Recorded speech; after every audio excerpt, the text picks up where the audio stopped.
ዲን ከችሎታና ከአሸናፊ ጋራ ማለት ልክ እንደዚህ ነው። Allah's the greatest. Before anything, if you got God on your side, I could take over the whole world. I'll be at the top, inshallah.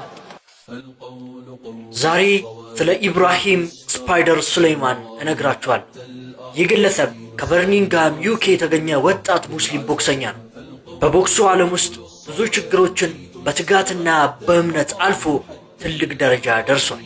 በለውጥ አጫዋወት ቦክሲንግና ከሌሎች ቦክሰኞች በአይኪው እንደሚለይና እንደዚሁም ደግሞ ጀግና እንደሆነ ይነገራል። ደቡብ ኤስያ ቀጣይ የዓለም ቦክሲንግ ቻምፒዮን እንደሚሆኑ በማነሳሳት ይታወቃል።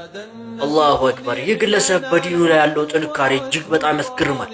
ለዚህም ነው በትጋት በእምነት በጥረት እዚህ ደረጃ ላይ ደረሰው። አላሁ አክበር! ከዚህም በላይ አላህ ከፍ ያድርገው።